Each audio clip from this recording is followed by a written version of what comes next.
Mientras su patrimonio está en nuestras manos, su enfoque podrá estar en lo que más importa.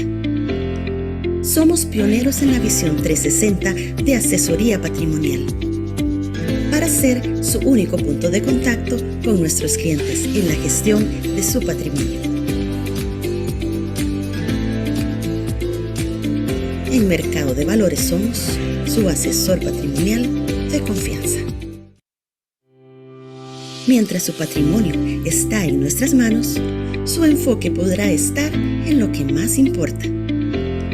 Somos pioneros en la visión 360 de asesoría patrimonial, para ser su único punto de contacto con nuestros clientes en la gestión de su patrimonio. En Mercado de Valores somos su asesor patrimonial de confianza.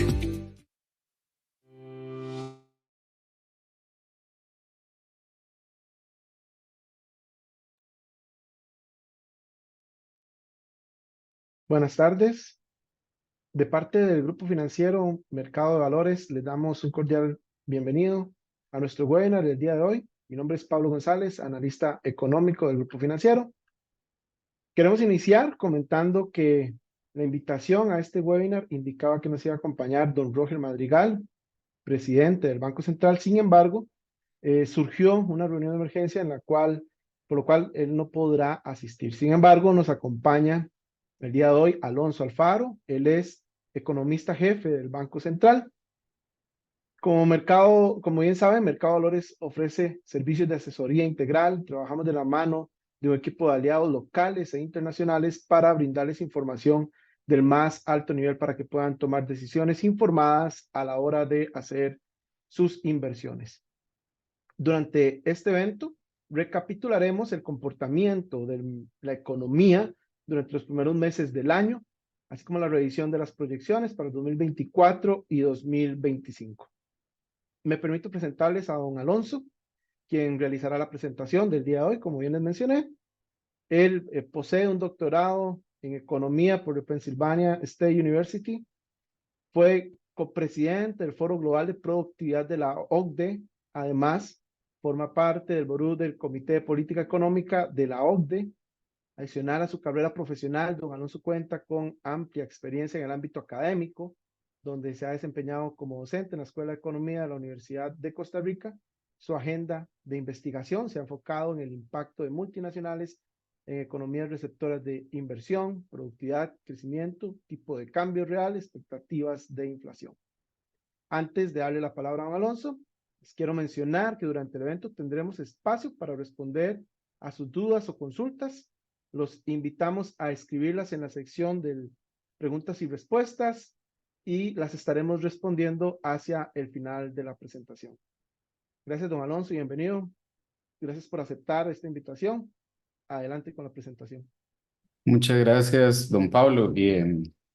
Yo sé que efectivamente la invitación decía que iba a estar don Roger y me imagino que debe ser, tal vez no era lo que esperaban, pero espero hacer una buena presentación y aclarar las preguntas que puedan tener y ojalá les sirva mucho para el trabajo que les corresponde. Voy a empezar a compartir la pantalla para estar seguro. La duda que tengo es si ven la pantalla completa, ¿verdad?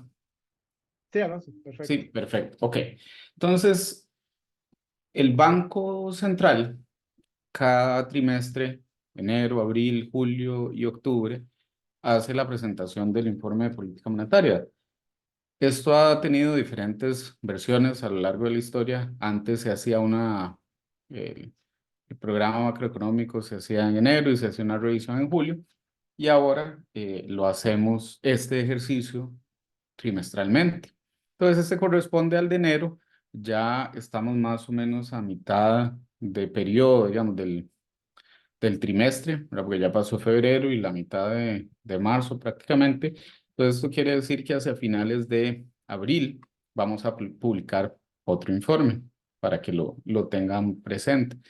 También recuerden que las reuniones de política monetaria donde se toma la decisión la Junta Directiva de cuál es el nivel de tasa de política monetaria que va a tener, se hacen 8 veces al año y ese calendario está anunciado previamente. Y típicamente lo que se hace ese día es que se comunica al mercado financiero el día, en la noche, ¿verdad?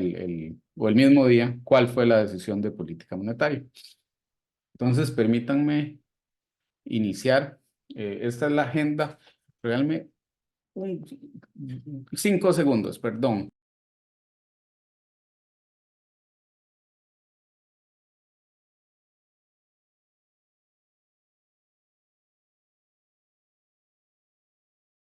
Ahora sí, disculpas, es que no había abierto la ventana y siento que iba a estar muy caliente.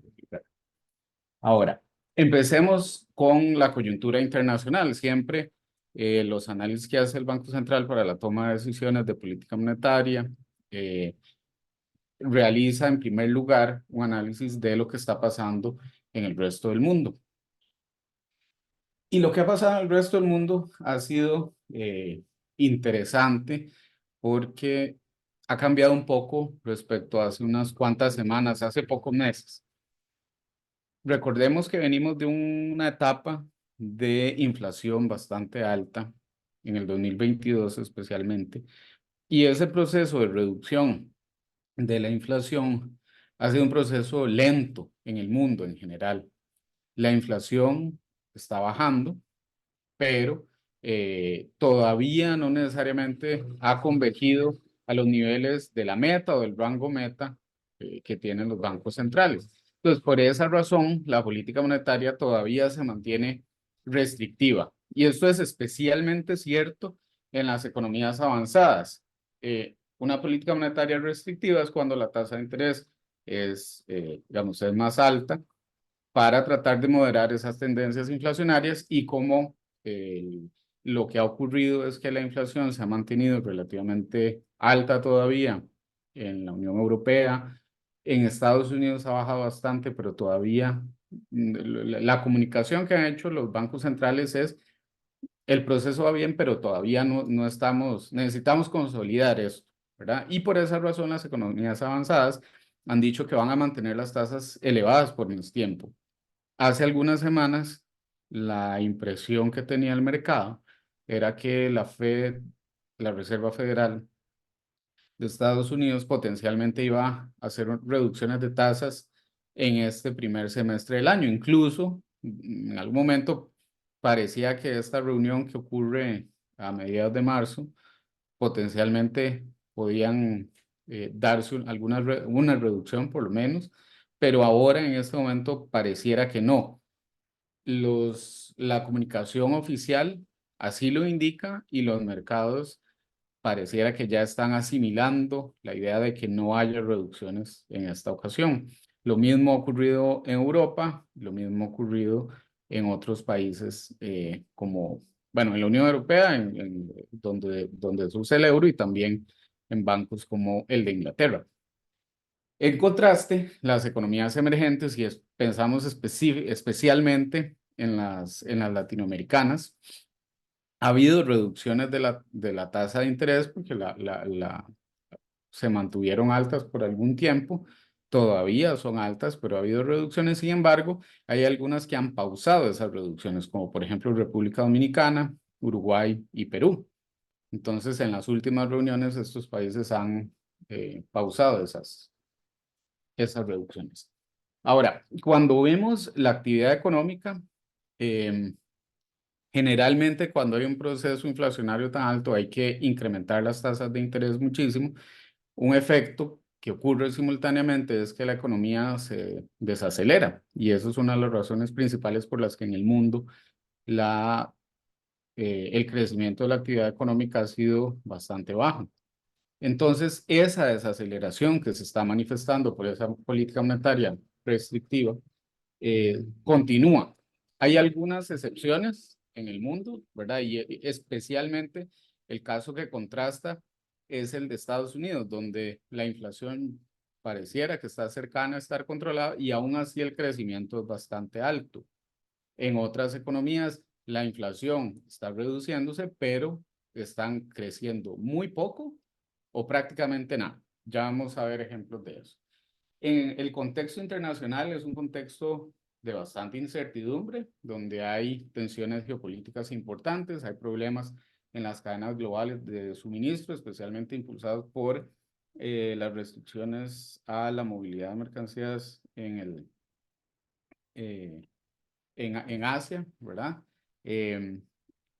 Y también, por ejemplo, en América, los efectos del cambio climático que han tenido impacto en los traslados que ocurren en el Canal de Panamá. Ahí han tenido que restringir el calado y la cantidad de buques que circulan, justamente porque los lagos que se usan para alimentar el canal están experimentando una sequía importante. Al mismo tiempo, hay un elevado endeudamiento en muchas economías que viene de la época pandémica y creo que eso pareciera ser un elemento estructural importante que hay que tener en cuenta en los siguientes meses y años. Ha habido una mayor fragmentación económica, eso ha afectado los resultados de comercio internacional. No diría que nos ha afectado a nosotros en el país, más bien potencialmente algunas de estas cosas nos han beneficiado por los efectos de la relocalización y los efectos indirectos de redirección del comercio internacional. Este año también hay varias elecciones importantes en el mundo y eso es importante tomarlo en cuenta en este contexto. Como les comentaba, la reducción de inflación ha ocurrido en la mayoría de países, pero si ustedes observan, hay casos como el de Perú y Chile, donde ha habido un pequeño incremento de inflación y esto nos lleva a pensar que esas reducciones que se han observado en el último año y medio no necesariamente hay que darlas por sentado y yo creo que en general los bancos centrales toman estas piezas de información en consideración para evaluar reducciones adicionales de la tasa de interés. Vean que tal vez los casos que contrastan en este gráfico de la izquierda son el de Colombia y el de Costa Rica. Costa Rica porque tiene una inflación negativa y Colombia porque tiene una inflación que se ha reducido bastante, pero todavía está muy alta y está muy lejos del rango meta que tienen ellos como inflación y ha sido muy persistente. Ellos llevan desde inicios del 2022 en niveles de inflación por encima de la meta y todavía se mantienen bastante lejos. Algunos países ya han alcanzado el rango alrededor de la meta o están muy cerca, pero ese proceso, como les decía, tal vez lo que vale la pena mencionar es que el proceso ha tomado más tiempo de lo que inicialmente tenían previsto los bancos centrales. ¿Qué han hecho los países? Como les decía, en las economías avanzadas, el nivel de tasa de interés lo han mantenido en las últimas reuniones. La pregunta es, ¿cuándo en este 2024 van a empezar esas reducciones? No pareciera que sea tan inmediato como en algún momento daba la impresión, pero del lado latinoamericano y de economías emergentes lo que vemos es que ha habido reducciones importantes. Algo que típicamente, si fuera don Roger quien les está haciendo la presentación, les recordaría lo siguiente. Costa Rica fue el primer país latinoamericano en reducir la tasa de interés. De hecho, que hubo algunas noticias internacionales que decían que Uruguay era el primer país latinoamericano que reducía la tasa de interés, pero ellos lo hicieron un poquito después de nosotros y somos quienes hemos llevado la tasa de interés un poco más abajo que el resto. Vean el caso colombiano, por ejemplo, que la inflación todavía se mantiene muy alta y la tasa de referencia que ellos mantienen, aunque ha tenido reducciones, todavía no la reducen significativamente. Ahorita está en 12,75. Entonces, de las economías latinoamericanas con meta de inflación, nosotros estamos prácticamente, si ustedes ven el nivel de la Reserva Federal de Estados Unidos y el nivel de nuestra tasa de interés, la diferencia es un cuarto de punto, sí, 25 puntos base. Entonces, ese es el contexto que tenemos. Ahora, cuando vemos lo de crecimiento, vean que economías como Chile han tenido contracciones importantes, Colombia ha tenido una contracción, una reducción del nivel de crecimiento. La zona del euro prácticamente está estancada, sin crecimiento en los últimos trimestres. Economías como la peruana también, el Reino Unido sin duda. Las que tal vez contrastan en estos resultados de los últimos trimestres son el caso estadounidense, que ha tenido una aceleración, el caso de China, que si bien no alcanza los niveles de crecimiento que históricamente había tenido, sí tiene un nivel de crecimiento razonable, y Costa Rica, que aunque tiene una desaceleración leve, se mantiene creciendo muy por encima de lo que tradicionalmente crecía el país. Ahora, ¿qué ha pasado a nivel internacional? Bueno, ha habido, si vemos ese índice de riesgo geopolítico durante las últimas décadas, ha habido eventos importantes y en los últimos 2, 3 años hemos tenido movimientos como la invasión de Rusia a Ucrania, el ataque que ocurrió de Hamas y el desencadenamiento de ese conflicto en el Medio Oriente entre Israel y Palestina. Son elementos que han incrementado un poco el riesgo geopolítico y hay que tenerlos en cuenta en cuanto a las perspectivas económicas que vamos a tener para los siguientes años. El elemento del crecimiento de la deuda, se los comentaba, vean que hubo una aceleración del crecimiento durante la década pasada y la llegada de la pandemia generó un brinco sustancial en esas trayectorias. Y vean que, por ejemplo, un país como Reino Unido, más bien tiene una trayectoria ascendente de ese nivel de endeudamiento, al igual que Japón, y en Estados Unidos está alto, aunque tiene una trayectoria menor. Algo que nos llamó mucho la atención hacia finales y principios de año fue el incremento en el precio de transporte de los contenedores. Vimos por varios elementos que hubo un incremento y se duplicó el costo de ese transporte de mercancías. No llegó jamás a los niveles que llegó a eso cuando se desencadenó la crisis del conflicto en Ucrania, y que estaba también relacionado con la disrupción del transporte de mercancías global. Pero sin embargo, es un costo bastante alto del precio de transporte de contenedores. Afortunadamente hemos visto una reducción pequeña en los últimos días y esperamos la evolución de eso. Ahora bien, pasemos al contexto nacional. ¿Qué es lo que ha pasado en la economía costarricense en los últimos trimestres? El gráfico de la izquierda lo que nos muestra es el PIB trimestral a partir del primer trimestre del 2020. Claramente podemos ver la reducción que ocurrió durante pandemia, pero posteriormente la recuperación ha sido relativamente buena, con un crecimiento que en este momento el crecimiento analizado es 5,3, y ese 121 que vemos aquí, lo que nos dice es que el PIB es el PIB real es 21,6% más alto de lo que había en el 2020 como promedio. Ese crecimiento es bastante bueno. Cuando uno compara incluso con Estados Unidos, ese crecimiento ha sido superior, y Estados Unidos a su vez ha crecido más que otras economías avanzadas. Entonces hay una mejora que vemos en el crecimiento de la economía relativo al resto de los países. Siempre es importante tomar en cuenta cómo está creciendo la economía, pero también cómo eso se pone en contexto con el resto de países. Si uno está creciendo a los niveles que estamos creciendo ahora, no son niveles, por ejemplo, de cuando China estaba creciendo a tasas altísimas, no son esos niveles. Pero si vemos que en la Unión Europea hay una contracción y algunos países latinoamericanos tienen una contracción, hay una mejora relativa en términos del nivel de producción del país y consecuentemente del nivel de ingreso del país. ¿Qué explica el crecimiento de la economía? Y siempre hablamos en los análisis económicos de esas dos Costa Ricas, ¿verdad? Que hay una parte que está en régimen especial y una parte que es régimen definitivo.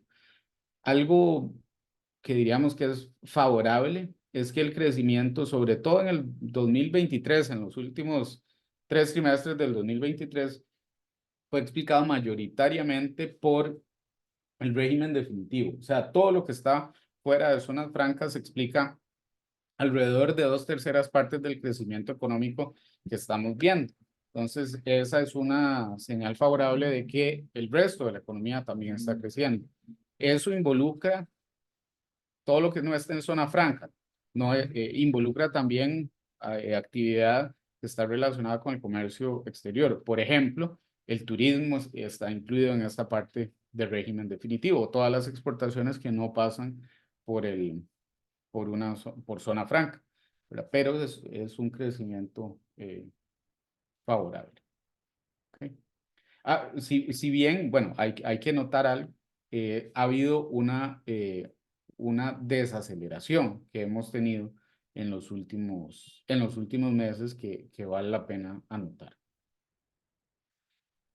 Cuando analizamos las cifras económicas de crecimiento, vemos que en el 2023 hubo un crecimiento del 5,1 y en realidad el ejercicio del 2023 fue un ejercicio de continuamente revisar al alza las proyecciones de crecimiento que se tenían a inicios de año y cada informe de política monetaria hubo que revisarlas al alza. De hecho, la última revisión con este cierre de 2023, incluso en el último dato hubo que hacer una revisión al alza.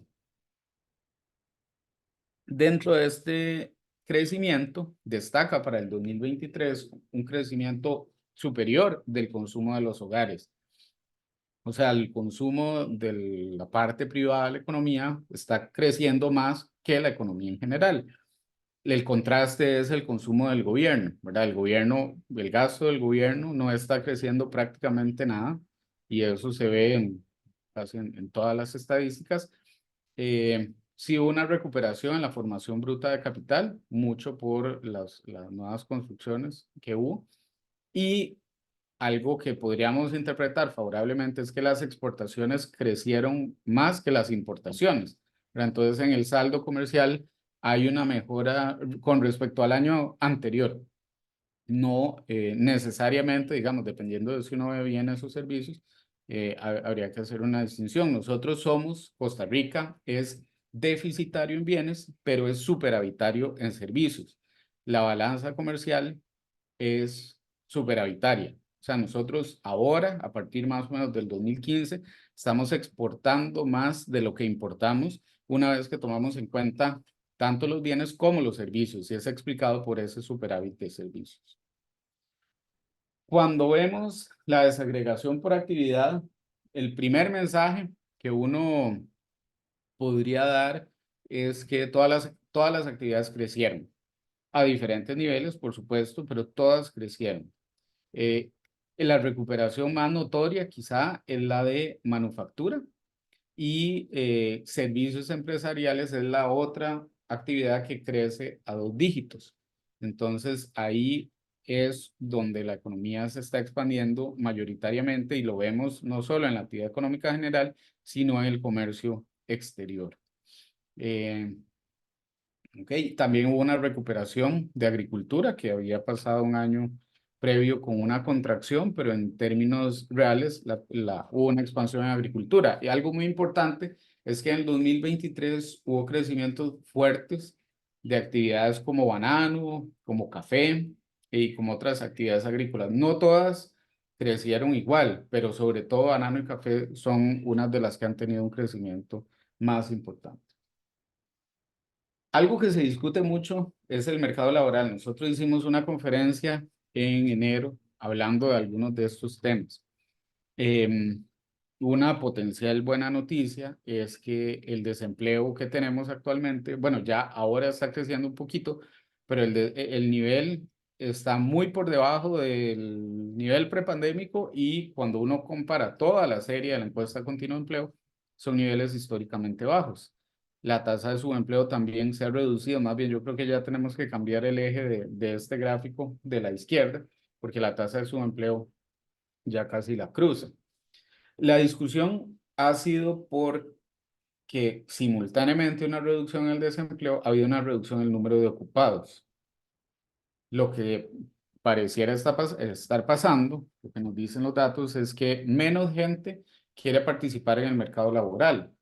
Nosotros fuimos al detalle de la encuesta continua de empleo de cuáles eran las respuestas que daban las personas de por qué no querían participar en el mercado laboral.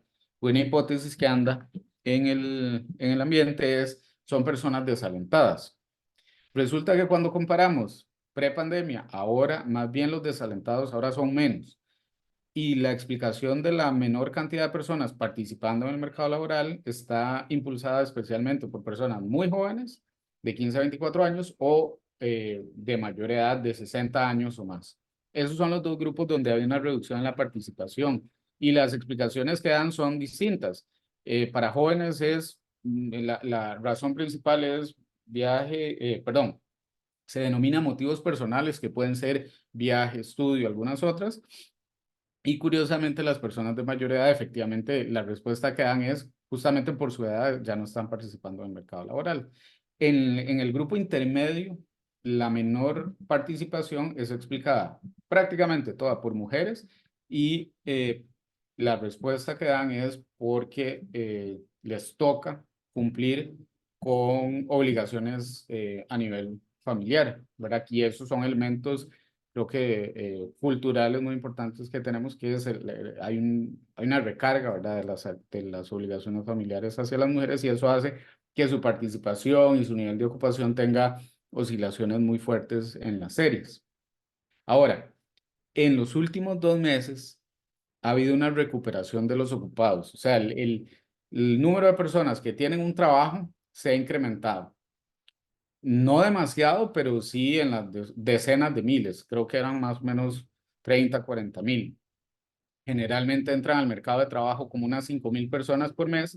Entonces eso es una recuperación tal vez no menor, pero simultáneamente a que más personas encuentran trabajo, esto está relacionado con que más personas busquen trabajo, y eso ha incrementado también el nivel de la tasa de desempleo. O sea, hay más personas en el mercado de trabajo, unas encuentran trabajo, unas todavía no, y están desempleadas, y eso explica esa dinámica. ¿Por qué? Bueno, hay razones por las cuales algunas personas han abandonado el mercado de trabajo que las comenté, y con mucho gusto pueden buscar esa conferencia de prensa, y hay un comunicado relacionado en la página del banco. Pero, ¿cuál sería la explicación que yo les daría de por qué esto está pasando? Bueno, si ustedes ven el gráfico de la izquierda, concentrémonos en la primera línea. Primera línea azul con puntos redondos son el nivel de salario real del sector privado en Costa Rica. Este valor, que es superior al 110, lo que nos dice es que el ingreso real, o sea, compensado por inflación, es más de un 10% superior al que tenía el sector privado en el 2020. Esto es explicado también ha habido un incremento real cuando vemos la desagregación, especialmente de los empleos con calificación baja y calificación media. La calificación baja es esta línea verde, y la calificación media es esta línea anaranjada. Algo muy particular es que el nivel de las mujeres se ha recuperado. Esto no era cierto hace un par de meses cuando habíamos visto los últimos datos, pero ya el de las mujeres sube. El de la ocupación alta no ha subido, no se ha recuperado, y es explicado porque muchas de las personas empleadas con calificación alta están en el sector público, y cuando vemos el sector público, la caída en el ingreso real ha sido alrededor de un 20%. Entonces, lo que quiero dar el mensaje es lo siguiente: el mercado laboral está funcionando de una manera en que hubo una menor oferta, o sea, menos personas están buscando trabajo, eso es oferta laboral, y lo que vemos es un incremento del precio de ese servicio, del trabajo, ¿verdad? El precio del trabajo es el salario, y el salario real ha estado aumentando. Entonces, eso lo vemos en estas líneas. Entonces, ¿cuál debería ser el incentivo para las personas para integrarse al mercado de trabajo? Que haya una buena remuneración, y por eso pareciera que el nivel de ocupación esté subiendo levemente en los últimos meses. O sea, es un mercado laboral que de alguna manera está funcionando. Dediqué bastante tiempo a la parte del mercado laboral, pero eso es en correspondencia con el tiempo que típicamente nosotros dedicamos en las discusiones de junta directiva a este tema. Es un tema muy importante al que le damos mucho seguimiento cercano. Ahora, otro elemento importante a destacar, como les decía previamente, es que Costa Rica tiene un déficit comercial en bienes, pero tiene un superávit comercial en servicios, y el superávit comercial en servicios hace que tengamos un superávit en el intercambio comercial en general. ¿Por qué todavía tenemos un déficit de cuenta corriente? Porque hay remuneraciones al capital, digamos, a la inversión directa que viene al país, que aparecen en la cuenta corriente, que es las utilidades de las empresas multinacionales cuando las sacan. Eso genera un déficit de cuenta corriente y por eso todavía tenemos un déficit. Pero algo importante es que ese déficit es cada vez menor.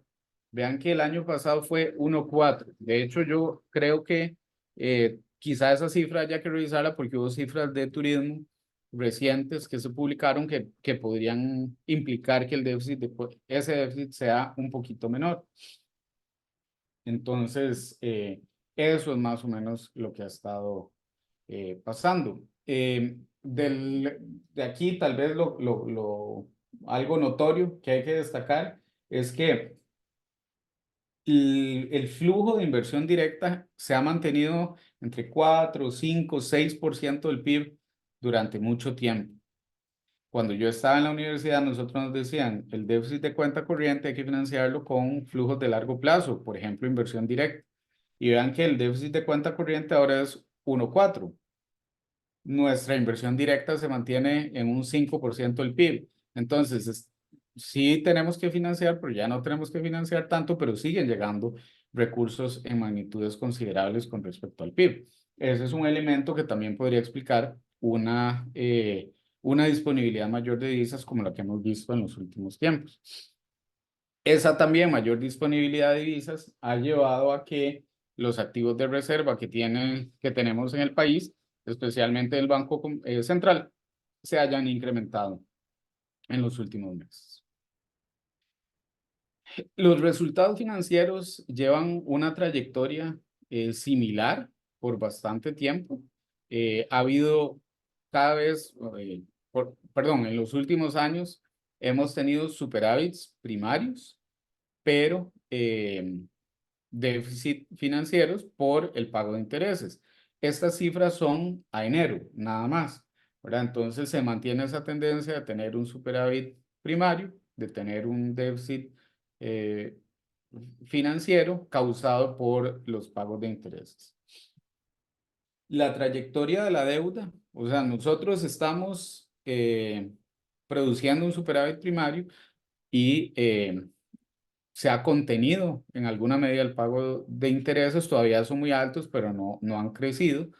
Y eso ha permitido que, dado el crecimiento de la economía, el nivel de endeudamiento en relación con el PIB se haya ido reduciendo. Nosotros tuvimos un choque muy importante en el 2020, ¿verdad? El incremento del déficit, del nivel de deuda en relación con el PIB fue bastante grande y todavía creció un poquito en el 2021, pero a partir del 2022-23 hubo reducciones significativas. Es cierto que en esta métrica, sobre todo en el 2023, hay un elemento de apreciación cambiaria que impacta el cálculo de la deuda al PIB, pero de cualquier manera, digamos, en 2022 ya había habido una mejora importante y es por la dinámica fiscal que hemos tenido que ha sido más favorable en el último tiempo. Estas cifras de nivel inferior al del 58.4 es una cifra muy preliminar a enero, ¿verdad? Nosotros las proyecciones que tenemos es que posiblemente en el 2025 es cuando el nivel de deuda PIB alcance efectivamente un nivel menor al 60% y eso permitiría liberar los recursos por la regla fiscal hasta el 2027, ¿verdad? Entonces todavía falta mucho camino por recorrer ahí. Pero esa trayectoria fiscal, los mercados parecieran estarla reconociendo. Nosotros teníamos un nivel, en este indicador del ENVI, teníamos un nivel similar al de países latinoamericanos. Y a partir de finales del 2022 se empezó a reducir, pero la reducción en Costa Rica ha sido mayor. Cada vez nos acercamos más a otros países que tienen grado de inversión como Chile y Perú. Todavía no estamos ahí, pero la trayectoria sí ha sido distanciarnos de otros países y del indicador global, del indicador latinoamericano, de países como México, ¿verdad? También es un país con grave inversión, pero que nosotros ahora tenemos un indicador ENVI todavía menor. En los agregados monetarios, vale destacar que están creciendo a niveles que son congruentes con el crecimiento de la economía y con la meta de inflación. Algo tal vez que llama la atención es que ha habido una pequeña dolarización en los últimos meses de la liquidez total y también en algunos plazos ha habido una dolarización. El crédito al sector privado también se ha dolarizado. Ojalá que esto no se incremente más, porque en los últimos meses el crecimiento del crédito moneda extranjera ha sido superior al de moneda nacional. Entonces es algo a lo que le damos continuo seguimiento. Ahora pasemos al tema de inflación. Bueno, ya hay varios meses en los que Costa Rica ha tenido una inflación negativa. En la última medición fue un incremento, ¿verdad? Todavía en valores negativos, pero un incremento que pasó de 1,9 a 1,1 negativo.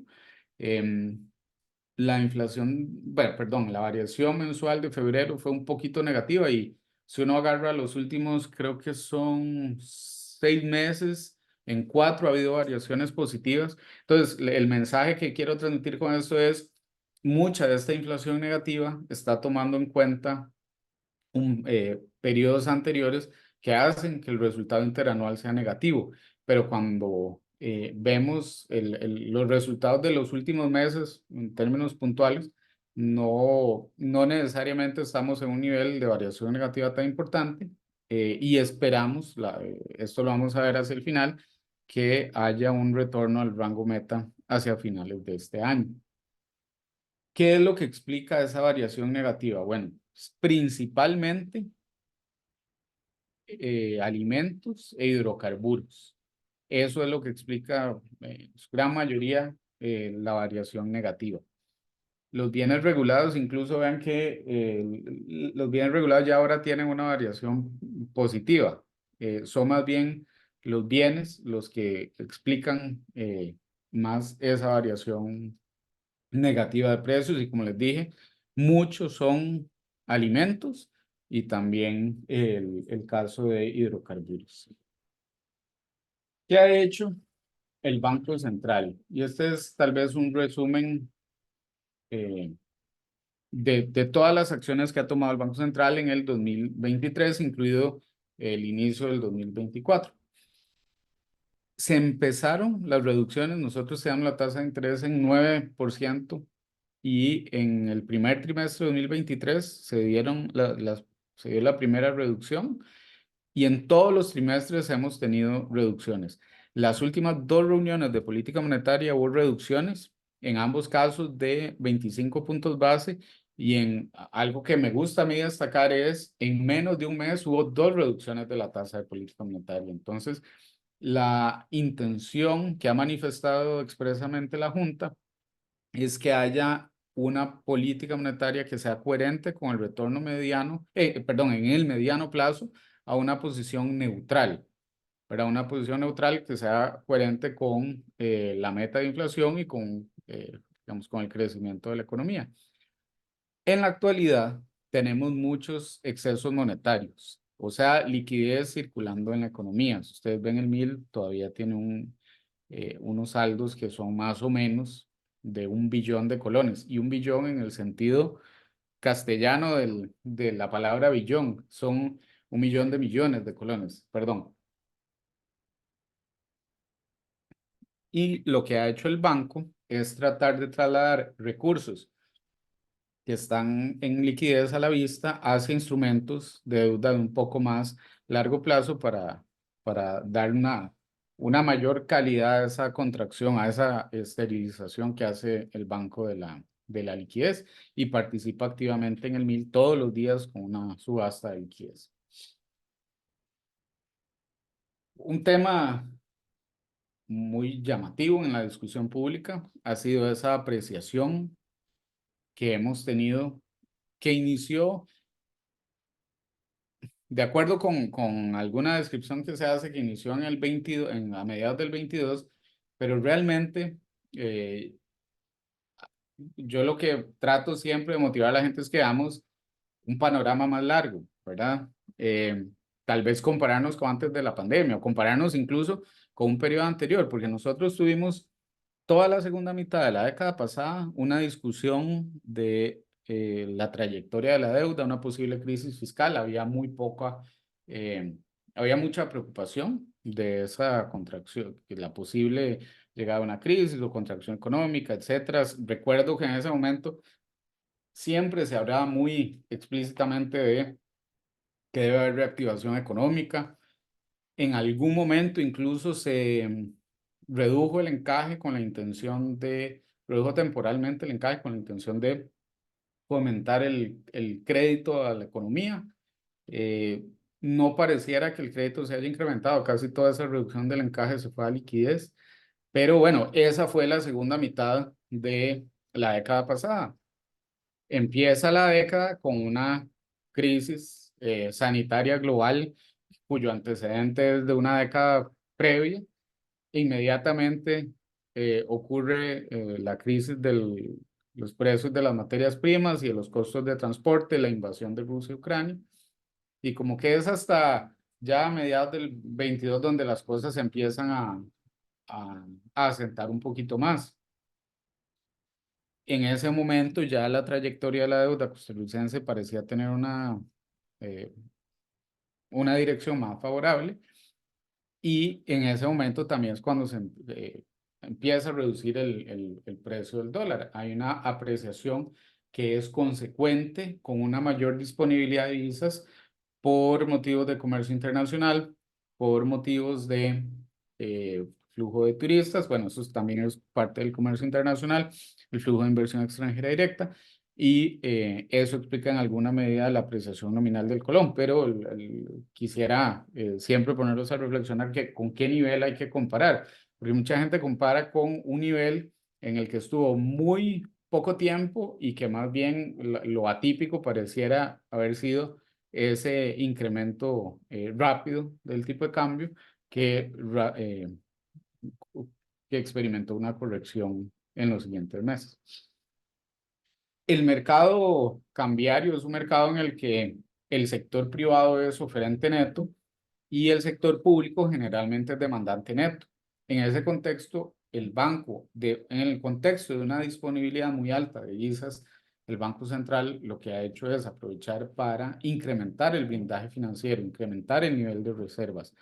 Y eso es algo que lleva más de un año haciendo continuamente, y si ustedes revisan las estadísticas, verán que el banco actúa con mucha frecuencia todos los días en magnitudes importantes para comprar algunas de esas reservas y mejorar ese blindaje financiero que debe tener el país. ¿Por qué es importante? Porque el ejemplo más notorio es que nosotros tuvimos un crédito con el FLAT que cancelamos, otro, no el que acabamos de pagar, tuvimos otro, y lo pagamos anticipadamente en enero de 2020. Entonces, como que en ese momento se consideró prudente pagarlo, ¿verdad? Y un mes después empieza una crisis importante, y pocas semanas después estábamos tocándole la puerta al fondo para poder tener acceso a recursos. Tener un nivel alto de reservas es favorable para la economía porque justamente uno no sabe cuáles son esos elementos que no son predecibles de lo que ocurra con la economía global. ¿Qué ha pasado también? Bueno, cuando hablamos de la reducción de tasas, es la tasa de política monetaria, la tasa de referencia, y es una tasa que sirve de guía al resto de tasas del mercado para en qué dirección se pueden mover. Hemos visto una transmisión de esos cambios de la tasa de política monetaria bastante fuerte hacia las tasas pasivas, o sea, las tasas que reciben los depositantes cuando tienen sus recursos en un instrumento en los bancos. No hemos visto una reducción tan importante en las tasas activas. De hecho, cuando este gráfico es tomando como base marzo del 23, que es cuando el banco empezó a reducir la tasa, y también los correspondientes movimientos de otras tasas de la economía. Incluso hay algunas tasas activas que se han incrementado en esa época, como las tasas de consumo. Un argumento que se da es que la reducción de tasas, perdón, el incremento, cuando el banco subió la tasa, las tasas activas no subieron tanto, y eso es cierto, pero en este momento no están bajando, ¿verdad? Eso es algo que tal vez llama la atención y que tiene también relación con elementos de organización industrial del mercado financiero costarricense. Ahora, nosotros le damos mucho seguimiento a este indicador del premio por plazo. Hay muchas formas de calcularlo. Este es tasas dólares colones a nivel doméstico. Uno puede hacer el cálculo con las tasas, las curvas soberanas de Costa Rica con Estados Unidos, o pueda utilizar otros instrumentos. Yo creo que no hay forma en la que uno calcule un premio en el que no le dé negativo. Y nosotros llevamos varios meses de observar un premio negativo. Entonces, no pareciera que hay un incentivo, por lo menos en estos plazos que tenemos aquí, de trasladar recursos, convertirlos a colones y realizar un depósito, ¿verdad? Porque el premio de esa inversión sería negativo. La liquidez, como les decía, se ha mantenido alrededor de 1.200.000.000, o 1.2 billones, quiero decir. En las últimas semanas se ha reducido un poquito, pero se ha mantenido con una liquidez bastante amplia el sistema, y es algo que le damos bastante seguimiento. Ok, vamos a ver si me sirve. Ok. Todavía, hablando del mercado cambiario, esta apreciación que hemos experimentado, bueno, en el último año la variación interanual es menor al 10%. Ya conforme pasan algunos días, la comparación interanual se vuelve menor, y entonces no necesariamente es una apreciación fuerte, sino que es una apreciación. Esa apreciación está relacionada con, si vemos el gráfico de la izquierda, que hay un resultado neto, o sea, la diferencia entre oferta y demanda en las ventanillas, que cada vez, perdón, cuando nos comparamos con 2 o 3 años atrás, ese resultado neto es bastante alto, ¿verdad? Pasamos de tener un resultado neto de 40 millones de dólares promedio a tener un resultado neto de más de 100 millones. Entonces, eso es algo que hay que tener en cuenta. ¿Por qué estamos teniendo esos incrementos en la oferta relativa? En buena medida tienen que estar relacionados con la actividad real que estamos viendo de crecimiento de exportaciones, flujo de inversión y llegada de turistas. Ahora bien, esto puede cambiar en cualquier momento. Puede ser que en un momento esa oferta relativa se haga un poco menor y la fuerza vaya en alguna otra dirección. Nosotros, el banco no tiene un compromiso con el nivel de tipo de cambio, y sube y baja, ¿verdad? Puede subir o puede bajar en cualquier momento. Pero hacia atrás vemos congruencia de los resultados de la actividad económica con el resultado del mercado cambiario. El banco ha participado muy activamente cuando hay algunas críticas que dicen que el banco no ha hecho mucho. Bueno, en realidad ha comprado muchísimas reservas para fortalecer ese blindaje, y lo que hace es ejercer una fuerza de demanda en el mercado, en el MONES, ¿verdad? Eso ha permitido que haya un incremento de las reservas, y esta pequeña reducción que se ve en el gráfico de la derecha hacia abajo es el pago del FLAR, del crédito que se había hecho con el FLAR, nosotros teníamos que hacer 8 pagos, ya se habían hecho 2, o sea, nos quedaban 6, y entonces esos 6 pagos que quedan pendientes se hicieron todos de una sola vez para salir ya de ese nivel de endeudamiento. Pero eso igual, de la misma manera, mantiene el nivel de reservas un nivel cercano al 14% del PIB, lo cual es alto a lo que históricamente ha tenido Costa Rica, no necesariamente es tan alto cuando nos comparamos con países similares. Brevemente, veamos un poco las proyecciones internacionales y lo que vemos es que hubo algunas mejoras en el IPM que publicamos en enero con respecto a las proyecciones que teníamos de octubre. Todo esto viene del último informe del Fondo Monetario y vemos que el crecimiento mundial está previsto a ser 3,1 y 3,2 para estos 2 años.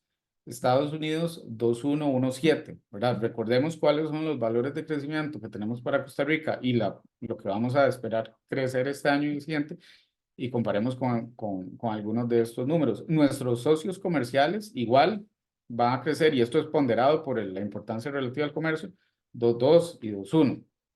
Los niveles de inflación mundial que vemos todavía son bastante altos, especialmente en economías emergentes. Por ejemplo, la inflación promedio esperada para este año en economías emergentes es 8,1, que es un nivel relativamente alto. A pesar de que hubo movimientos en octubre que parecían indicar que el precio de los hidrocarburos iba a subir, más bien en esta última revisión los precios de los hidrocarburos bajaron. Hay un elemento que tal vez no se discute tan ampliamente, pero una reducción en el precio de los hidrocarburos hace que nosotros necesitemos menos dólares para poder comprar los barriles que consumimos los costarricenses de derivados del petróleo. Y eso tiene un impacto de generar una menor demanda por dólares, y eso tiene un efecto en la dirección de apreciar la moneda. Entonces, esas mejoras de términos de intercambio mejoran nuestro nivel de ingreso, ¿verdad? Porque lo que tenemos que comprar nos cuesta menos. Esto es lo que vemos aquí, esas mejoras en términos de intercambio juegan en sentido favorable a nosotros para el nivel de ingreso, pero también en la misma dirección del mercado cambiario. Este es un resumen de esas proyecciones de crecimiento. Son crecimientos que son relativamente más bajos a los promedios históricos que hemos tenido en el mundo. O sea, yo creo que es un consenso muy amplio que el 2024 es un año de poco crecimiento tanto para las economías avanzadas como para las economías emergentes, y más bien hay una dispersión bastante alta. La excepción es Estados Unidos. Estados Unidos ha sido excepcional en el sentido de que ha tenido un crecimiento bastante favorable, un desempleo bajo, y la inflación todavía ellos no dicen que la tienen controlada, pero la trayectoria ha sido muy buena para los resultados. O sea, los resultados de su política monetaria han sido muy favorables. La inflación se va a mantener todavía alta, y especialmente más alta en las economías emergentes. Vean que son valores que no calzan casi que dentro de ningún rango meta de los países con los que nos comparamos. No calza con el nuestro, definitivamente. Y ahora pasemos a la parte de las proyecciones de la economía nacional. En este momento, el cierre que tenemos para el 2023 es un crecimiento del 5,1, que es una revisión al alza de lo que teníamos en octubre, y para el 2024 tenemos proyectado un crecimiento del 4,0. En octubre habíamos proyectado un crecimiento mayor, algo de ese crecimiento se trasladó hacia el 23, pero también una reducción de algunas décimas. Para el 2025 igual hay un crecimiento similar esperado de 3,9, que no, digamos que todavía está por encima de los crecimientos históricos que nosotros hemos tenido. Cuando vemos la desagregación de qué explicaría ese crecimiento de las economías, vemos que algo importante que hay que destacar es que está asociado a la demanda interna y las exportaciones netas. Vean, por ejemplo, que el crecimiento del consumo de los hogares se va a mantener en niveles altos, que las exportaciones todavía van a crecer, las importaciones pareciera que en el 24 y el 25 se van a crecer un poco más, pero siempre manteniendo un superávit comercial. Y algo bueno es que la formación bruta de capital se mantenga creciendo a tasas del 7 en promedio. El gobierno todavía se mantendría por las restricciones legales de crecer a niveles bastante bajos, mucho más bajos que el nivel general de la economía. Y cuando vemos las actividades económicas, algo también favorable es que todas crecerían. En servicios, definitivamente, servicios, hoteles y restaurantes son las actividades que más impulsan la economía o que impulsarán la economía en este 2024. La construcción, que había crecido mucho en el 2023 de manera preliminar, pareciera que va a experimentar una desaceleración, pero todavía creciendo por encima del resto de la economía. El déficit de cuenta corriente, del cual les hablé para 2023, que ha sido apenas 1,4, se va a mantener en niveles relativamente bajos, 2,0 y 1,7 para los siguientes años, mientras que los pasivos de inversión directa se mantienen en niveles superiores al 4% del PIB.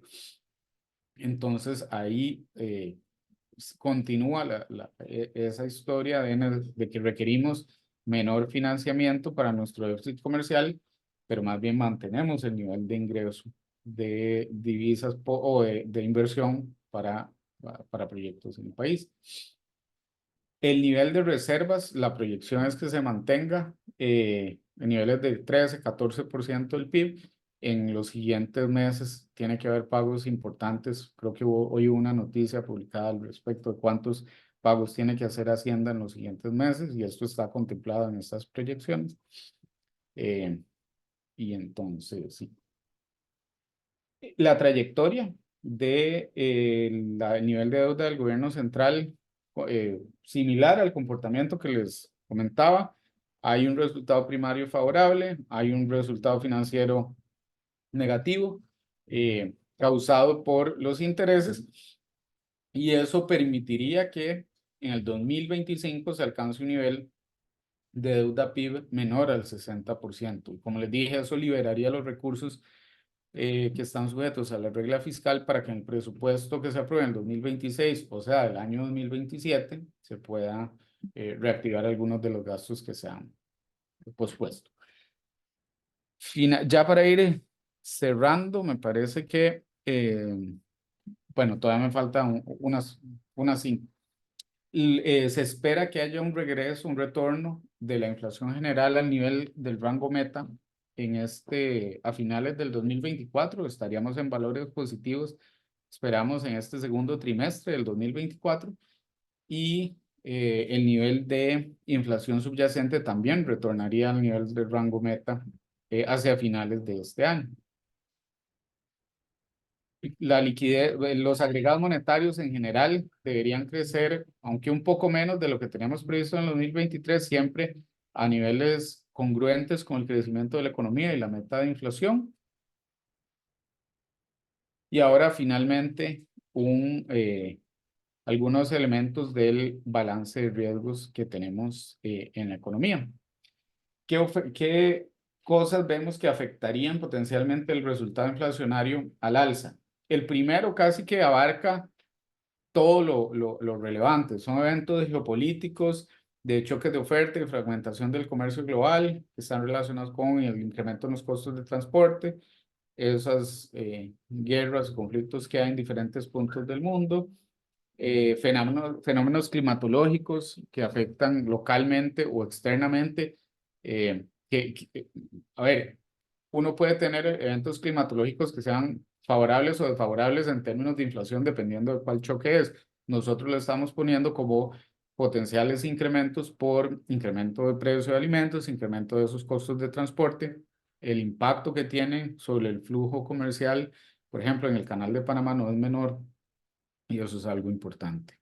Un riesgo al alza en la inflación es que haya una recomposición en el portafolio de instrumentos financieros, que esto es algo que se ha visto históricamente en Costa Rica. En el momento en el que todo el mundo se empieza a pasar a dólares y empieza a alimentarse un incremento, un incremento en el tipo de cambio, eso se va inmediatamente a expectativas de inflación y puede comprometer lograr la meta inflacionaria.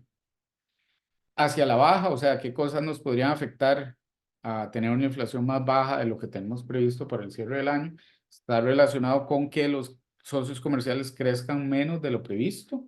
Perdón, no les he pasado la diapositiva.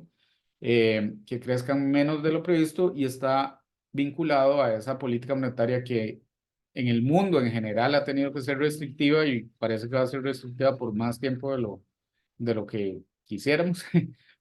Que haya una transmisión de la inflación negativa que tenemos en este momento hacia las expectativas. Eso podría también comprometernos el resultado de la inflación hacia la baja.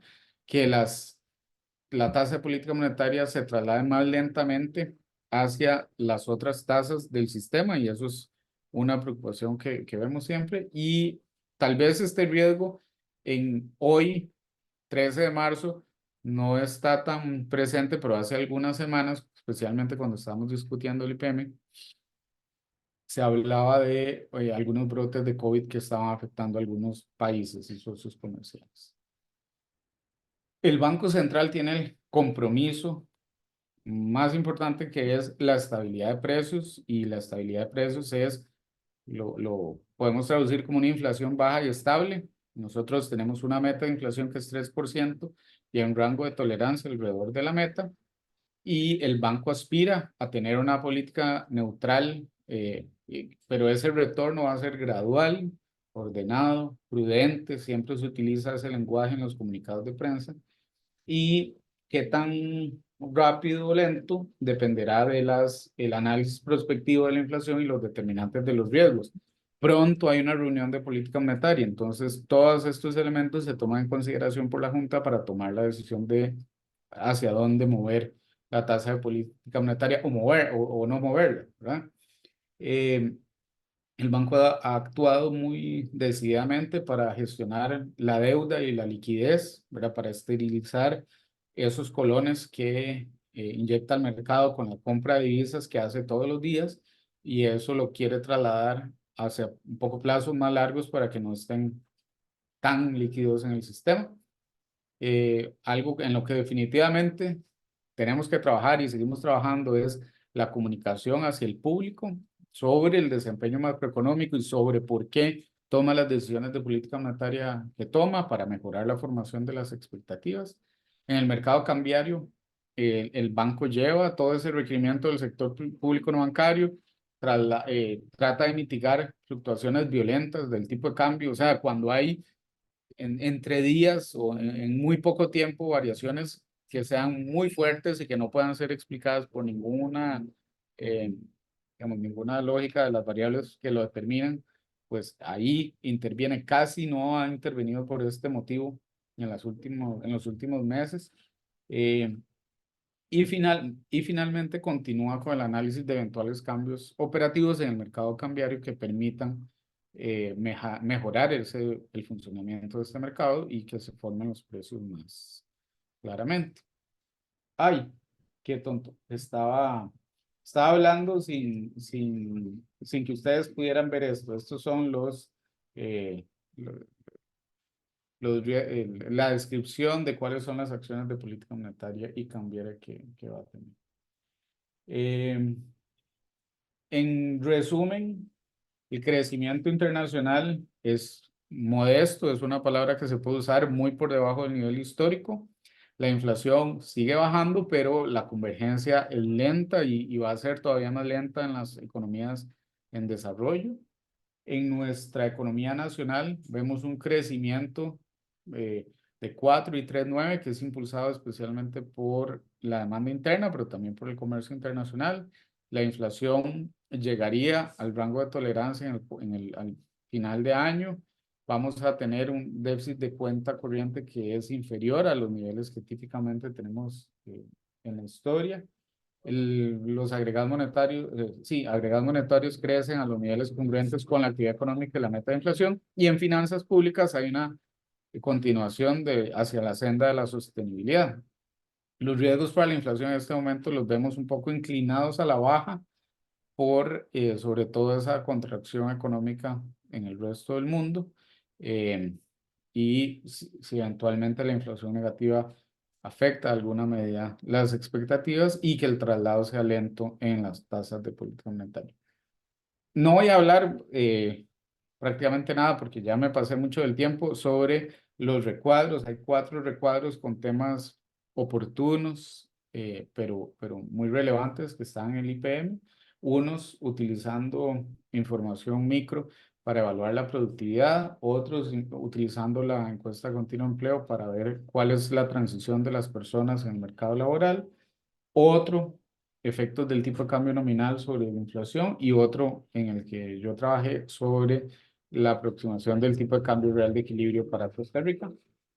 Y con eso doy por concluida esta presentación. Más bien, muchísimas gracias por su tiempo. Muchísimas gracias, Alonso. Bueno, y para dar paso a las preguntas que nos han hecho varios de ustedes, quisiera primero iniciar con una muy breve explicación de por qué Costa Rica eligió un mercado cambiario que se determine el tipo de cambio por la oferta y por la demanda. ¿Cuál es ese marco monetario? Muy sencillo para nuestros clientes, tal vez, Sí, de por qué elegimos sí, ese tipo de cambio, esa formación sí, del tipo de cambio. sí. Yo creo que algo muy importante que tenemos que hacer nosotros como economistas es hacer esa revisión histórica y comunicarla bien, ¿verdad? Si nosotros nos devolvemos a cuando yo estaba en la escuela, en el colegio, en la década de los 90, siempre la inflación era entre 10 y 20%, cifras de 2 dígitos. Y eso está relacionado con que teníamos un tipo de cambio que era fijo. No era fijo, era fijado cada día, y eso era lo que coloquialmente llamamos mini devaluaciones.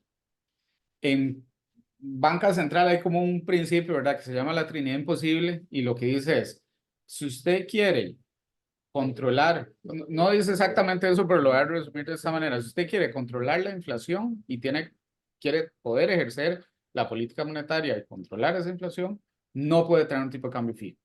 Y nosotros teníamos un tipo de cambio fijo y por eso no podíamos controlar la inflación. Una forma de describirlo es que por mucho tiempo el Banco Central no cumplió su objetivo más importante, que era mantener la estabilidad de precios. Todo el mundo sabía qué iba a pasar con el tipo de cambio a fin de año, entonces todo el mundo actuaba prospectivamente y los precios se incrementaban muchísimo. Entonces, a inicios de la década de los 2000, el banco dijo, pues esto hay que resolverlo.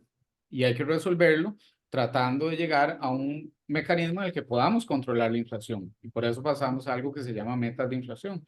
Nos tomó mucho tiempo, pero lo primero que tenía que ocurrir era que el tipo de cambio fuera determinado por las fuerzas de mercado. Inmediatamente que se empezaron con la banda, el piso y el techo, el tipo de cambio se pegó al piso, ¿verdad? Había una fuerza natural hacia la apreciación. Nosotros podríamos decir, no determinemos el tipo de cambio de esa manera, sino que fijémoslo de una manera, no sé, alguna optimización que hagamos como sociedad. Pero en ese momento vamos a estar renunciando al objetivo de que haya una estabilidad de precios y que la inflación sea baja y estable. Entonces ahí no cumpliríamos nuestro objetivo más importante, que está designado por la ley orgánica. Esa es la forma en la que lo resumiría. Ahora, Alonso, el mercado se determina por condiciones de oferta, demanda, y se fija el tipo de cambio por el choque de esas dos fuerzas. Sabemos que hay un exceso de demanda pues, bastante importante. De oferta. De oferta, perdón, sí. ¿Qué elementos de la demanda más bien podríamos empezar a notar próximamente para que de alguna u otra manera se revierta o no este comportamiento del tipo de cambio que estamos viendo ya en año y medio, más o menos? Sí, digamos, fuerzas que ponen una presión importante en la demanda. Bueno, en primer lugar, el Banco Central, ¿verdad? El Banco Central es el mayor demandante y participa mucho. Otras cosas otras fuerzas que ejercen fuerza de demanda, por ejemplo, son las operadoras de pensiones. Ustedes recuerdan que en un momento, en el 2022, hubo mucha el tipo de cambio estaba subiendo y se discutió mucho el papel de las compras de operadoras de pensiones en ese momento. En el 2023 compraron todavía más. Ahora pareciera que están frenando un poco y puede estar relacionado con el cambio de regulación y el movimiento hacia fondos generacionales que llevaría a que la estrategia sea menos, tratar de sacar menos recursos como lo han hecho, pero las operadoras de pensiones son un elemento muy importante de demanda en el mercado cambiario. Y esto es por estrategia, ¿verdad? De las mismas operadoras de querer llevar y diversificar las inversiones con inversiones fuera del país. Otro elemento muy importante es la demanda del sector público no bancario. Y como les decía, por ejemplo, reducciones en el precio de los hidrocarburos hacen que haya una menor demanda. Sector público no bancario incluye Recope. Y Recope lo que hace es trasladar la demanda del costarricense, de todos los costarricenses sumados, al mercado cambiario para comprar los hidrocarburos necesarios. Entonces, movimientos de reducción de precios de hidrocarburos generan una menor demanda de Recope y eso quita un poco de demanda en el mercado cambiario.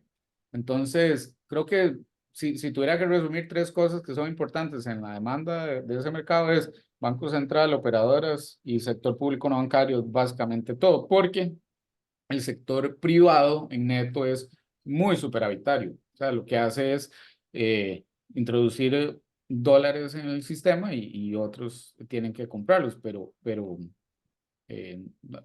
lo que ha pasado es que la oferta neta es superior. Sí, claro. Ahora, un elemento también importante tiene que ver con las tasas internacionales, ¿verdad? Y cómo juegan en esas decisiones de inversión y de estrategias de portafolio de los inversionistas principalmente. ¿Cómo consideran que va a seguir moviéndose el mundo, ¿verdad? En términos de tasas de interés, tanto economías avanzadas, pero también ese impacto que podría tener en las decisiones de política monetaria a nivel interno, las tasas de referencia de economías latinoamericanas, incluso ya algunos casi que pares, ¿verdad? Si hablamos en temas de calificación de riesgo, por ejemplo. Sí, bueno, la expectativa en general, lo que hemos visto en economías emergentes y en latinoamericanas es que han reducido las tasas, pero todavía las tienen muy por encima de nosotros, ¿verdad? Es curioso, olvidémonos que estamos en Costa Rica en este momento. Colombia tiene una inflación alta, pero todavía tiene las tasas muy altas y tiene una tasa relativamente muy alta respecto a Estados Unidos, ¿verdad? Y simultáneamente también tiene una apreciación de la moneda. De hecho, en el último año la apreciación del peso colombiano ha sido mayor que la apreciación del colón. Entonces, no es tan fácil, por lo menos para mí, como hacer una proyección de qué es lo que debería ocurrir. O sea, lo que yo creo que va a ocurrir con tasas es que van a continuar reducciones.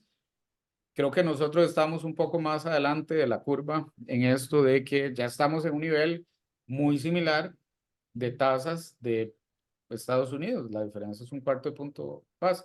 Otros países que todavía tienen espacio no han avanzado en esa reducción. Entonces, en economías en desarrollo, yo esperaría que en el segundo trimestre, eso es lo que la información pública que han dado, que haya algunas reducciones, no se sabe cuántas. En economías emergentes también que haya reducciones. Y bueno, Costa Rica, el Banco Central de Costa Rica lo que ha manifestado es que quiere llegar, según las circunstancias lo permitan, a una política que sea más neutral, que en este momento todavía se mantiene restrictiva, pero creo que, digamos, si alguien que no sea yo quiere hacer el cálculo de cuál es más o menos su nivel de neutralidad, eso no debe ser tan complicado de hacer. Entonces, ese es más o menos el escenario que yo estoy viendo. Bien, todo esto se conjuga al final, ya hablamos en el mercado cambiario, que es prácticamente uno de los temas importantes en el público en general. Incluso esta semana se han estado rompiendo pues récords hacia la baja, ¿verdad? En el tipo de cambio que no se observaban pues ya hace años. Usted bien nos explicaba tomar esta serie, ¿verdad? Estos datos un poco más amplio en el tiempo para observar el comportamiento, ¿verdad? Que tienen. ¿Por qué? Alonso, tal vez reforzarnos esa idea. ¿Por qué es que el banco no interviene para fijar un tipo de cambio? El banco, primero, el banco participa muy activamente en el mercado cambiario como fuerza de demanda, ¿verdad? Y eso cualquier persona que abra la página que se publica todos los días de la participación del banco es una participación muy, muy amplia. Eso es lo que ha permitido es incrementar las reservas. Entonces toma reservas del sistema y las compra con colones, ¿verdad? Emite colones, exacto. Yo creo que es un elemento muy importante del mercado cambiario que haya volatilidad. Lo que a los bancos centrales no les gusta es que haya una volatilidad excesiva o que no pueda ser explicada por elementos que determinan fundamentalmente el tipo de cambio, ¿verdad? Pero es importante que haya volatilidad y eso implica que haya movimientos y que haya movimientos y pueden ser a la alza o a la baja. De hecho, si los tipos de cambio no se mueven mucho, aunque uno diga que tiene un tipo de cambio flexible, el Fondo Monetario lo clasifica a uno como tipo de cambio fijo. Entonces, como un esquema fijo. Entonces, sí es importante que haya flexibilidad y es importante que no se pueda deducir eh, cuáles son los niveles de tipo de cambio o si hay objetivos del tipo de cambio, porque eso va en una dirección de impedir que se consigan los objetivos en términos de inflación. No podemos, eso es definitivo, no podemos tener objetivos de tipo de cambio y objetivos de inflación simultáneamente porque no existen las suficientes herramientas para lograrlo. Y los ejemplos de que eso no sirve están en toda Latinoamérica, pero uno de los casos más notorios es Costa Rica. Costa Rica por mucho tiempo fijó el tipo de cambio con la paridad reptante, con las mini evaluaciones, pero no podía controlar la inflación. Entonces, para poder cumplir ese objetivo que le ha designado la ley al banco o la sociedad del banco, es importante que haya flexibilidad cambiaria y eso implica que no, digamos, si las fuerzas de mercado van en una dirección, que el banco no ejerza una fuerza para depreciar o apreciar arbitrariamente la moneda, porque esto es contrario a sus objetivos. Que ahora bien, dentro de acá del chat nos hacen consultas acerca de, o más bien nos hacen comentarios acerca del impacto igual que ha tenido tipo de cambio en diferentes sectores, nos hablan de cafetaleros o algunos pues vinculados bastante cerca al comercio exterior. Y la pregunta tal vez que quería dirigir es, ¿cuál es el papel del Banco Central dentro de la determinación de a qué sectores se beneficia o a qué sectores no se beneficia con alguna política que se tome a nivel monetario, ¿verdad? ¿Tiene el Banco Central alguna dirección de hacia quién dirige su política? No, sí, algo definitivamente la respuesta categórica es no, que en el sentido de que el banco no tiene políticas dirigidas a actividades económicas específicas o a sectores específicos. Lo que tiene es una política macro, una política macroeconómica general y la herramienta que tiene más importante es la tasa de política monetaria para poder ejercer una influencia sobre la inflación. Ahora bien, siempre que se hablen de sectores, y yo he visto gente que hace como cálculos de decir el tipo de cambio hace 10 años estaba en tanto y aquí ha habido tanta inflación, entonces ya no alcanza, ¿verdad? Ese cálculo es incompleto porque también el resto del mundo ha tenido inflación. Imaginémonos que nosotros empezamos con un tipo de cambio de 500 y en Costa Rica ha habido inflación por 10 años y entonces los precios se duplicaron, pero en el resto del mundo también se duplicaron y supongamos que eso es lo único que cambió, ¿verdad? El tipo de cambio no habría ninguna razón para que se mueva. El tipo de cambio no, y esto es lo que los costarricenses tenemos como muy metido en la cabeza, que siempre tenía una trayectoria y siempre subían. Y justamente eso genera el incentivo para que las personas mantuvieran dólares quisieran obtener dólares de diferentes formas por su actividad económica, por sus ingresos, etcétera, porque sabían que eso siempre iba a incrementar en valor relativo a la economía. Y ese es el incentivo perverso que generaba que no pudiéramos tener un control de la inflación. Entonces, no tiene por qué haber un movimiento en alguna dirección particular del tipo de cambio, a menos que lo expliquen cosas fundamentales. Por ejemplo, cambios, mejoras, cambios o desmejoras fiscales, cambios, incrementos o mejoras en la productividad, incrementos o mejoras en los niveles de premios de tasa de interés, son cosas que afectan al tipo de cambio. Pero simplemente el crecimiento de los precios, si se mantienen con trayectorias similares entre países, eso no debería afectar el tipo de cambio. Ahora, otro elemento que quería mencionar es que algunas de las actividades económicas que se mencionan son de las actividades económicas que más crecimiento tuvieron al cierre del 2023.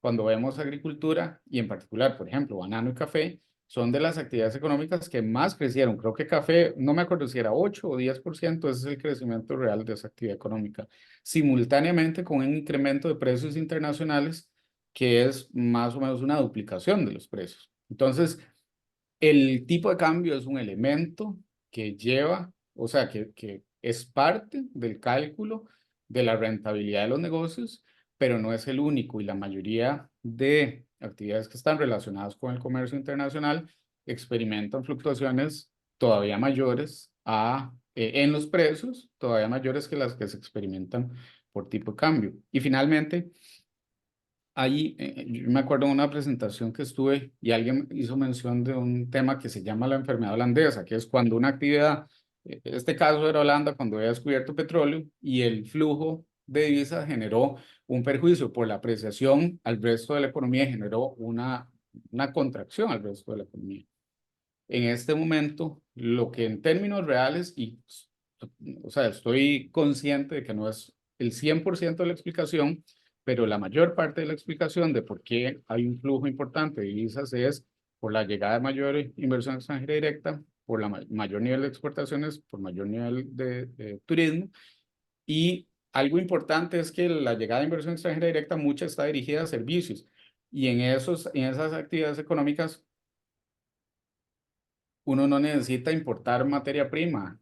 Uno contrata personas, les da una computadora y posiblemente hasta trabajan desde la casa y empieza a exportar servicios. Mis alumnos, muchos trabajan en consultoras multinacionales y eso es lo que hacen. Y entonces eso genera un nivel de exportaciones en servicios que facilita que se les pague el salario a estas personas y todo ese dinero es un flujo constante hacia la economía.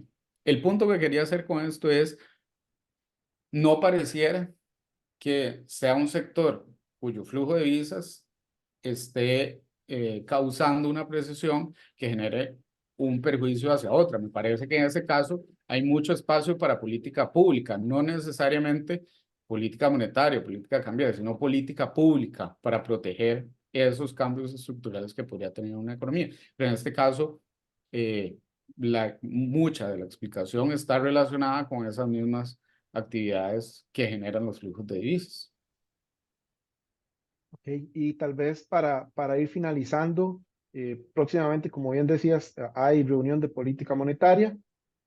Justamente la inflación, en el último dato publicado por el INEC, nos muestra una variación mensual nuevamente negativa y una inflación que continúa también en cifras negativas. ¿Qué tan preocupado o qué tan preocupante debe ser continuar con estos datos de números negativos para la economía en general? Sí.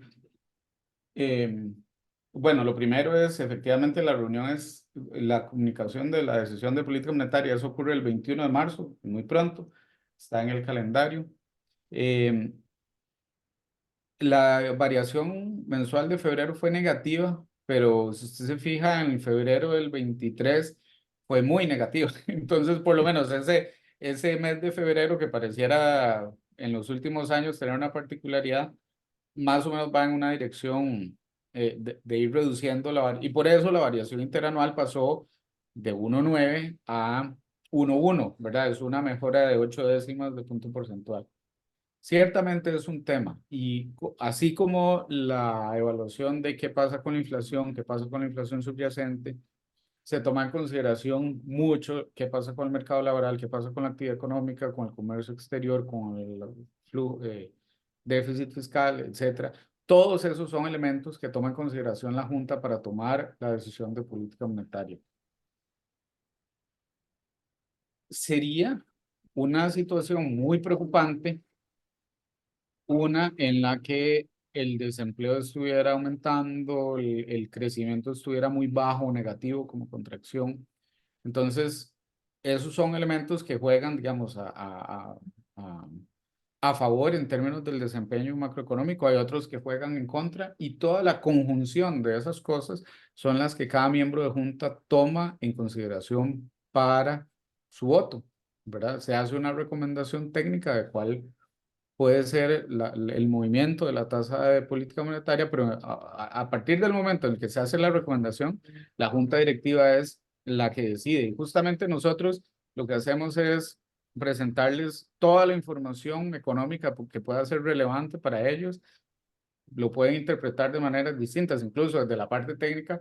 Hay muchas cosas que no necesariamente vemos iguales, pero tratamos de transmitir un mensaje concreto y bien fundamentado, y la decisión es de un cuerpo colegiado, que es la Junta Directiva, y en ese cuerpo colegiado está don Roger, pero también hay otros, en ese momento, otros 5 miembros de Junta que participan en esa decisión. Ok, perfecto. Bueno, se trataron de abarcar por lo menos los temas principales que nos han hecho ahí en el chat de preguntas. Muchas gracias, Alonso. De verdad, ha sido un placer tenerlo por acá, compartir con usted el espacio, conversar de esta información que sabemos que va a ser de bastante utilidad para nuestros clientes. A ellos, recordarles que en Mercado de Valores nos enfocamos en el análisis constante de la coyuntura internacional, de la coyuntura nacional, en el seguimiento y cumplimiento de sus objetivos a través de esta asesoría, teniendo este servicio de asesoría personalizado, multidisciplinario. Agradecemos su participación. Esperamos que este espacio les haya sido de utilidad y recuerden que nuestros asesores y expertos están a su disposición para atender cualquier duda o consulta. Alonso, nuevamente, muchas gracias por el espacio. Muchas gracias, Pablo. Vi rápidamente algunas de las preguntas. Alguien preguntó por la presentación del IPM está en la página del banco. Creo que ya no me da tiempo de buscarla y pasársela, pero en la página del banco, en la comunicación del informe de política monetaria, ahí está. Es un placer compartir con ustedes, con la sociedad en general, estos resultados y explicar un poco qué es lo que está haciendo el banco. Ok. Buenas tardes. Hasta luego.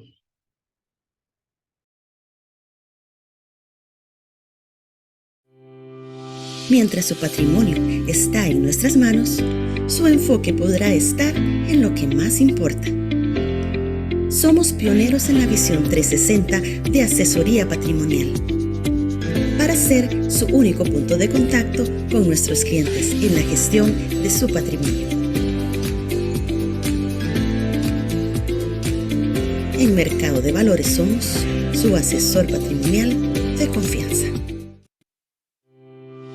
Mientras su patrimonio